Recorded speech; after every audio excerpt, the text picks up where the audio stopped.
So it's day 2 of exploring Lili Boulanger's Elle était descendue from Clairieres dans le ciel.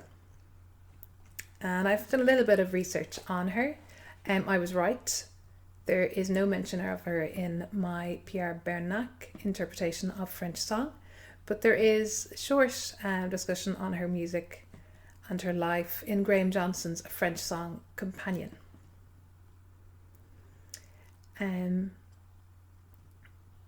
And I was also able to find some information out on Wikipedia. So she was born in 1893 and died in 1918. She was only 24. And for most of her life, she wasn't particularly well. When she was 2, she was diagnosed with bronchial pneumonia, which led to a weakened immune system. And she died, as I say, in 1918 with intestinal tuberculosis. Her big breakthrough was when she won the Prix de Rome. This was the first time this had been won by a woman, and she won it with her cantata Faust et Hélène. And by winning this competition, she became a published composer. She won a recording contract with Ricordi. She wrote piano music, songs. She wrote orchestral music. I listened to 2 works by her with orchestra. Psalm 130.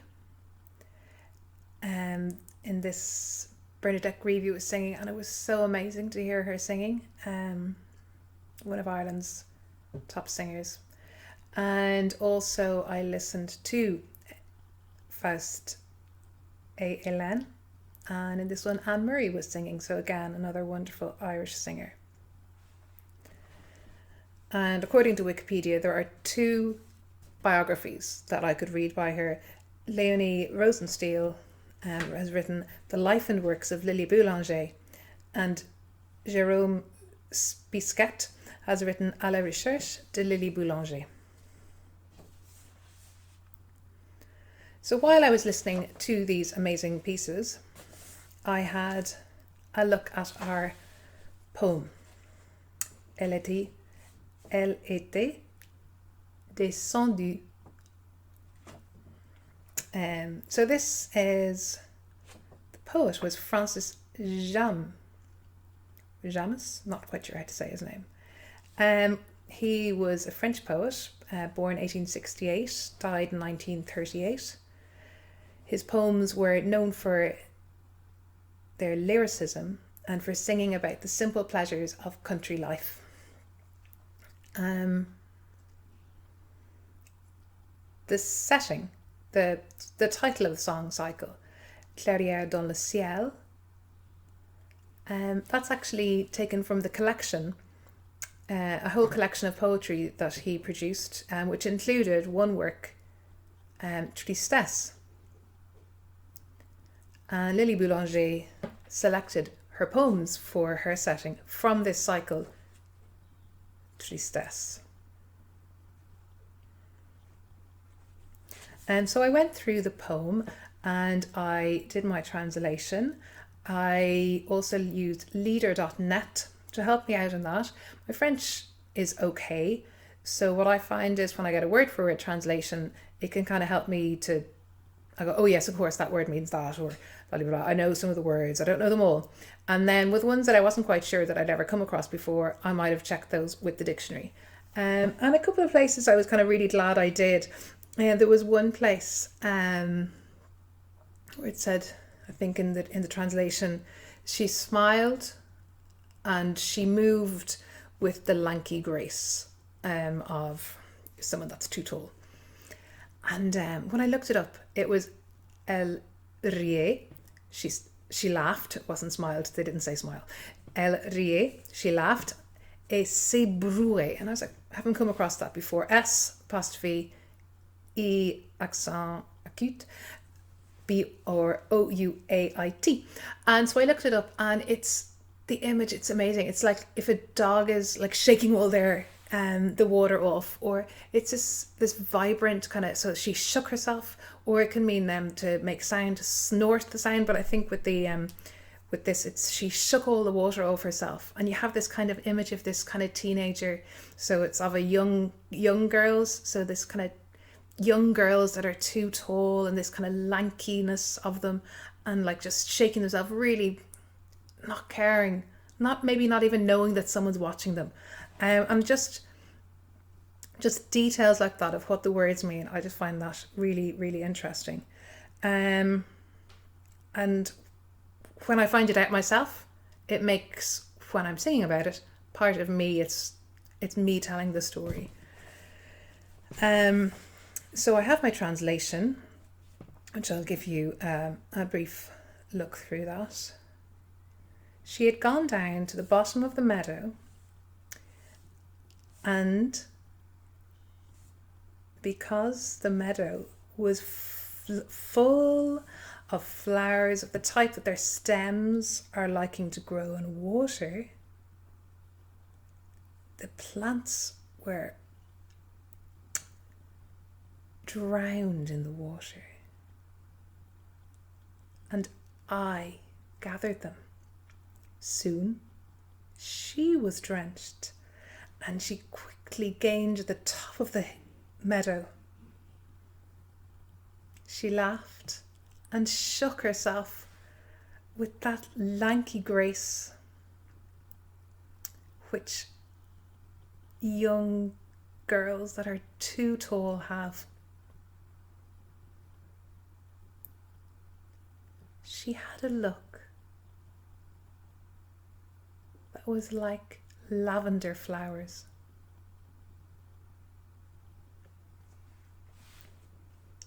So there's a few images there, and I think tomorrow I'm going to kind of investigate these. We have the start, she's just going into the meadow. Then we find out the meadow is full of flowers. Then we find out the flowers are kind of submerged in water.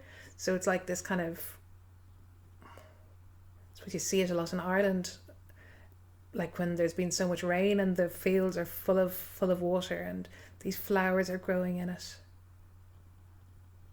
And then the narrator, I pick the flowers, and she's away, she's gone, she's up the top, and she's shaking and she's laughing.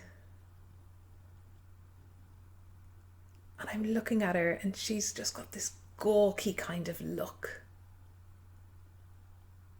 And there's something about it that's like lavender flowers. Lavender is such an emotive kind of smell as well. So that's really interesting to think about. The scents, the different types of scent, S-C-E-N-T, that are in the piece. So yeah, tomorrow I'm going to maybe have a look, see can I find some images of early 20th century paintings of these types of things. And also one of the things I always do is I kind of focus in on the images and the sensations I get and draw each line of the text. Sometimes abstract, sometimes